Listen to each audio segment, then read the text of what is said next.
Welcome back to clean news Rajasthan. चलिए देखते हैं राजस्थान की 15 फटाफट बड़ी खबरों को। त्रिकोणीय मुकाबले में नया मोड़, सीएम खुद संभालेंगे चुनावी कमान।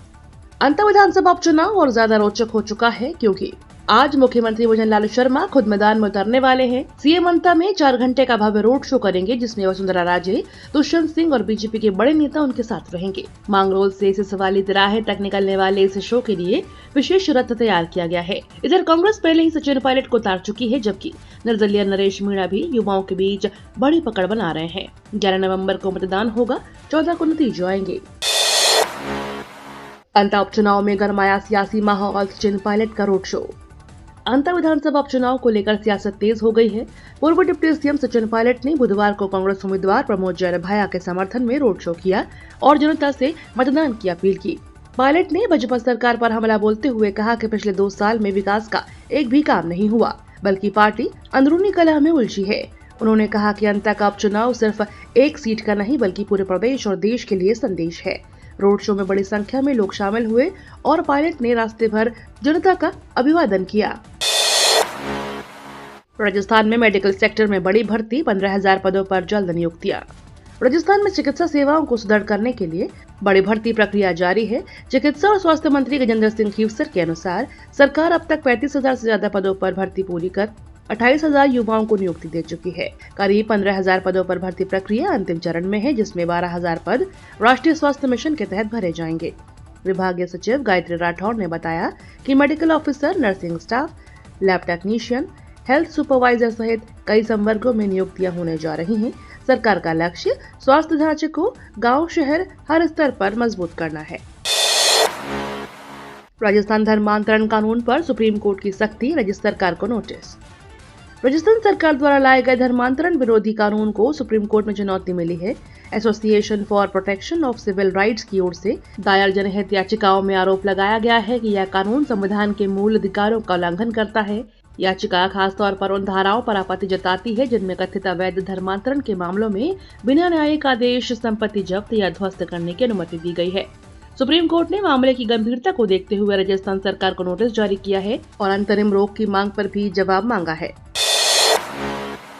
ग्रामीणों की जिद ने बदली तस्वीर, बच्चों के लिए रेत के टीले पर बनेगा स्कूल। राजस्थान के बाड़मेर जिले की आकली गांव में शिक्षा के लिए एक अनोखा संघर्ष देखने को मिला है। सरकारी स्कूल के लिए जमीन नहीं थी तो ग्रामीणों ने 5 बीघा जमीन दान कर दी, लेकिन आधी जमीन 100 फीट ऊंचे रेत के टीले से ढकी हुई थी। चुनौती बड़ी थी मगर जिद उससे भी बड़ी।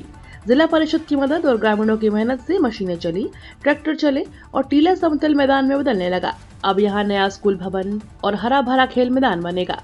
इलाके के लोगों का कहना है कि ये सिर्फ मैदान नहीं, बच्चों के भविष्य की नींव है। जयपुर डंपर हादसा, मुआवजे के बिना धरने पर बैठे परिजन। जयपुर के हरमाड़ा इलाके में 3 नवंबर को हुए डंपर हादसे ने 14 परिवारों को हमेशा के लिए उजाड़ दिया। 23 लोग घायल हुए, लेकिन राज्य सरकार अब तक मुआवजे को लेकर चुप है। केंद्र सरकार ने मृतकों को 2 लाख रुपए और घायलों को 50,000 देने का ऐलान किया, मगर पीड़ित परिवार 10 लाख रुपए और एक सदस्य को नौकरी की मांग पर अड़े हैं। मृतक विनोद मालपानी जिस कंपनी में काम करते थे, उसने भी कोई सहायता नहीं दी। परिजन लोहा मंडी पर धरना दे रहे हैं और न्याय मिलने तक आंदोलन जारी रखने का ऐलान किया है। राजस्थान में 312 स्कूल होंगे मर्ज, शिक्षा मंत्री दिलावर का बड़ा ऐलान। राजस्थान के शिक्षा विभाग में एक और बड़ा निर्णय लिया है। इस साल 449 स्कूलों के विलय के बाद अब अगले वर्ष 312 और स्कूल मर्ज किए जाएंगे। शिक्षा मंत्री मदन दिलावर के अनुसार 25 से कम छात्रों वाले 155 उच्च माध्यमिक और 5 या उससे कम नामांकन वाले 157 प्राथमिक स्कूलों को पास के संस्थानों में मिलाया जाएगा। मंत्री ने स्पष्ट किया कि 2 साल के प्रयासों के बाद भी इन स्कूलों के नामांकन नहीं बढ़े। इसके साथ ही राज्य के 18,157 उच्च माध्यमिक स्कूलों में शिक्षकों के संतुलन के लिए बड़ा ट्रांसफर अभियान चलाया जाएगा और हर स्कूल में एक कंप्यूटर प्रशिक्षक भी नियुक्त किया जाएगा। राज्य की डेयरियों में होगा आधुनिक बदलाव, 5 नए प्लांट और कई संयंत्रों का विस्तार। राजस्थान में डेयरी उद्योग को नई मजबूती देने के लिए राज्य सरकार ने 1000 करोड़ रुपए के डेयरी इंफ्रास्ट्रक्चर डेवलपमेंट फंड की मंजूरी दे दी है। मुख्यमंत्री भजनलाल शर्मा की पहल पर बना यह फंड राज्य में अब तक का सबसे बड़ा निवेश माना जा रहा है। इसके तहत दुग्ध प्रसंस्करण क्षमता 52 लाख लीटर से बढ़ाकर 75 लाख लीटर प्रतिदिन की जाएगी। अलवर, उदयपुर, बांसवाड़ा, भरतपुर और सवाई माधोपुर में नए डेयरी प्लांट बनेंगे, जबकि कई पुराने संयंत्रों का विस्तार होगा। यह योजना लाखों दुग्ध उत्पादकों को लाभ देगी और राजस्थान को राष्ट्रीय व अंतर्राष्ट्रीय डेयरी बाजार में प्रतिस्पर्धी बनाएगी। सरसों के दाम गिरे, किसानों ने रोक दी बिक्री, भरतपुर की 60% तेल मिलें बंद। भरतपुर जिले में सरसों के दाम गिरने से किसानों की चिंता बढ़ गई है। 2 महीने पहले 7200 रुपए क्विंटल तक बिक रही सरसों अब 6700 से 6750 रुपए पर आ गई है। कम भाव के कारण किसानों ने फसल रोक ली है, जिससे मंडियों में आवक 40% तक घट गई है। इसका असर तेल उद्योग पर भी पड़ा है और जिले की करीब 60% मिलें बंद हो चुकी हैं। व्यापारियों का कहना है कि सस्ते आयामित पाम और सोया तेल की वजह से सरसों तेल की मांग घटी है, जिसके चलते मजदूरों तक की रोजी रोटी पर संकट खड़ा हो गया है। अंत उपचुनाव में नरेश मीणा का अनोखा अंदाज, ऊंट, घोड़े और हाथी से कर रहे हैं प्रचार। राजस्थान की अंता विधानसभा सीट पर उपचुनाव का माहौल गर्म है और सुर्खियों में है निर्दलीय उम्मीदवार नरेश मीणा। कांग्रेस से बागी होकर मैदान में उतरे नरेश मीणा अपने अलग अंदाज में प्रचार कर रहे हैं। कभी ऊंट, कभी हाथी तो कभी घोड़े पर सवार होकर वे ग्रामीण इलाकों में वोट मांग रहे हैं। उनके वीडियो और तीखे बयानों ने सोशल मीडिया पर खूब हलचल मचा रखी है। मीणा समाज के प्रभाव वाले इस क्षेत्र में उनकी मौजूदगी ने बीजेपी और कांग्रेस दोनों की रणनीति को मुश्किल कर दिया है। 11 नवंबर को मतदान होगा, जबकि नतीजे 14 नवंबर को आएंगे। राजस्थान में निजी स्लीपर बसों की हड़ताल खत्म, फिर पटरी पर लौटेगी बस सेवा। राजस्थान में पिछले 4 दिनों से चल रही निजी स्लीपर बसों की हड़ताल आखिरकार खत्म हो गई है। परिवहन मुख्यालय में हुई बैठक में सरकार और बस ऑपरेटर्स यूनियन के बीच सहमति बनने के बाद यूनियन ने बिना शर्त हड़ताल वापस ले ली। परिवहन मंत्री और deputy CM doctor Premchand Bairwa ने साफ किया कि यात्रियों की सुरक्षा सर्वोच्च प्राथमिकता है, इसलिए बिना सुरक्षा मानकों के कोई बस सड़क पर नहीं चलेगी। यूनियन ने सभी नियमों का पालन करने का भरोसा दिया। हड़ताल खत्म होने के साथ ही देर रात से करीब 8000 स्लीपर बसों का संचालन फिर शुरू हो गया है, जिससे यात्रियों को बड़ी राहत मिलेगी। जयपुर के खोले के हनुमान जी में 9 नवंबर को राजस्थान का सबसे बड़ा अन्नकूट महोत्सव।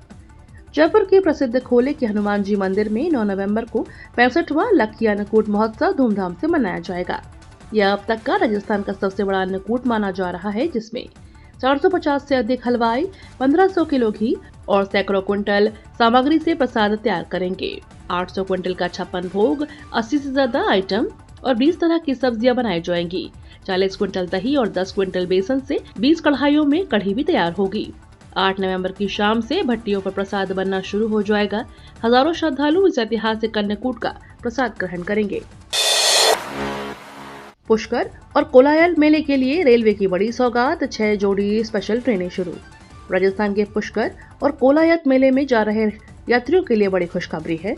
उत्तर पश्चिम रेलवे ने श्रद्धालुओं की सुविधा के लिए 6 जोड़ी यानी कुल 12 मेले स्पेशल ट्रेनें चलाने का फैसला किया है।